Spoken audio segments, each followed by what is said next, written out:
Hello, we are talking again about books today. Today's video is about The Gargoyle by Andrew Davidson with its very racy black edges, which we now know are all about fire and because they're burned. Please get involved in the conversation down below in the comments. I love having feedback, just don't be mean, and please consider that this video will contain spoilers.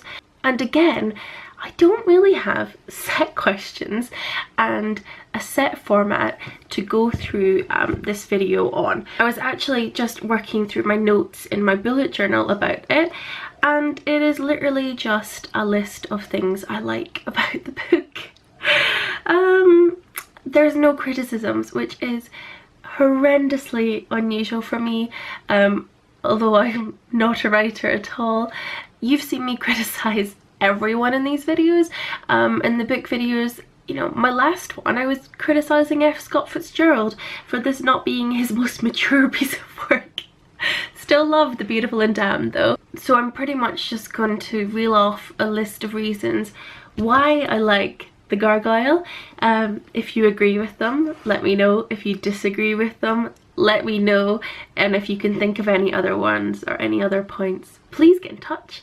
I'm here on YouTube, I'm on my blog, which is liquidgrain.co.uk, and I'm on a whole array of social media as @liquidgrain, so give me a shout. So before I go on to reasons why I like this book, let's just say a little about it. The Gargoyle is about an unnamed protagonist. He's male. He is in a terrible car accident which leaves him in a burn unit, and the book essentially is his recovery and how it's aided, and how there's this big kind of, the story is about his relationship with Marianne, who finds him in the hospital, and she nurses him back to health, and she tells him that they are kind of long lost lovers from medieval France, I think. France or Italy. I think Italy is like that bit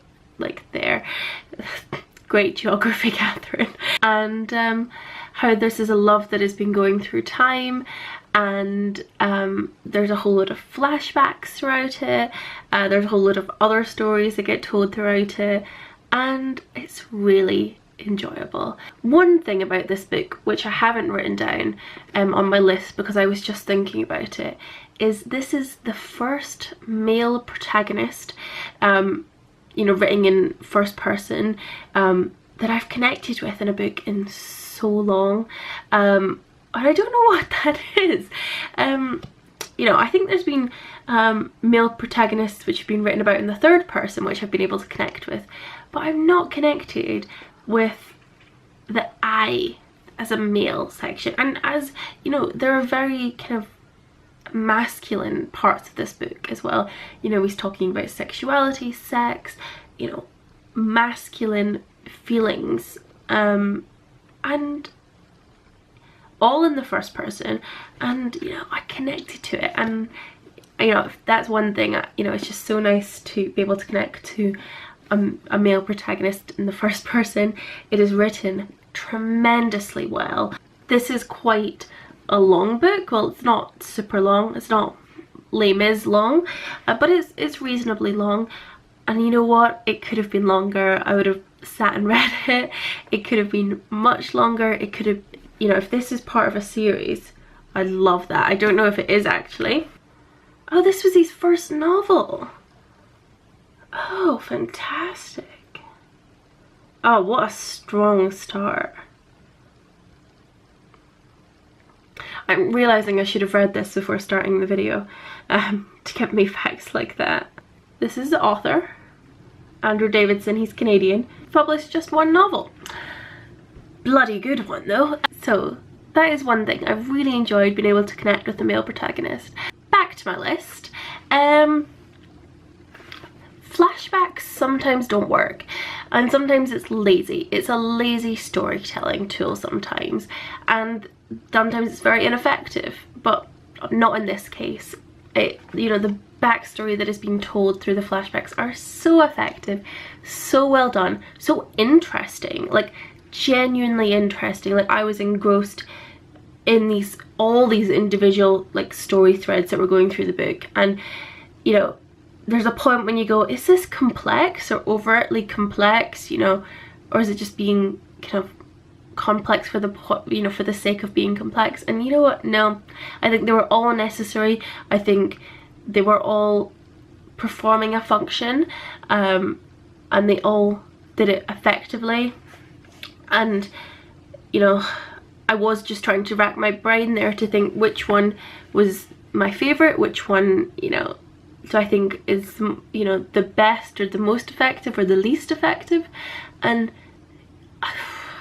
I can, you know, I can't, you know, tell them apart. I think personally, I think the kind of Viking one was really important and really well done. I think just well done. Like all these stories of love, and you know, I think if I was to describe this to anyone as a love story, you know, it's not doing it justice. There is the thriller aspects and the mystery aspect to it as well, and I think to refer it, and I think to call it just a love story would be doing it a disservice, or a romantic story. But you know what, that's what it is.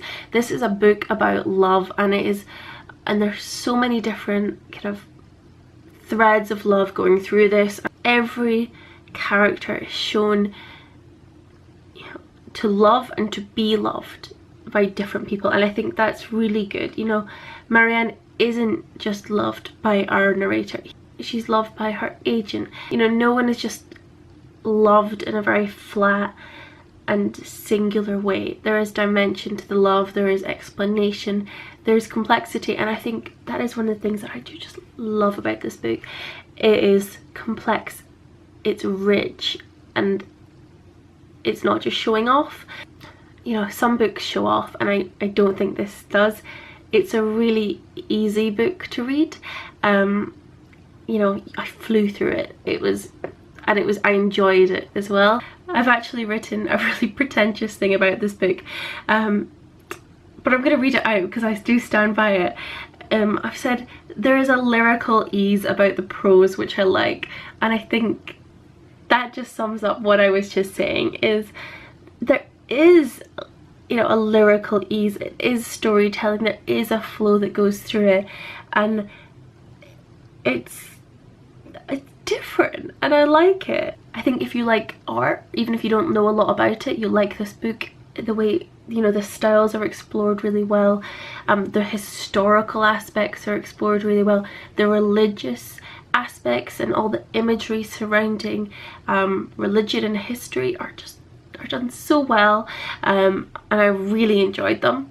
And my last thing that I've written down, which you'll be glad to know, in this little love-in that I'm holding right now, is that I think the characters in all the short stories and all the flashbacks and all the supporting characters in the present time were all as engaging, as fleshed out, and as kind of investing as the two main ones. And I think that just shows the skill that's in this book. And I think it is one of the books that you might, it doesn't hit you as having style, it doesn't overwhelmingly hit you as being clever and smart and having style, but that's because it is so well done. It, you know, there's no airs about it, and you know, the fact that these characters in all these different times are set so, they're grounded so well in each time frame, in each story, and it is just, it's so good. And you know what, I didn't realise how much I loved this book and how much I was going to go on about it until I sat down and started making this video. I read it, I knew I enjoyed it, but actually talking about it, I just am like, yeah, this is such a good book.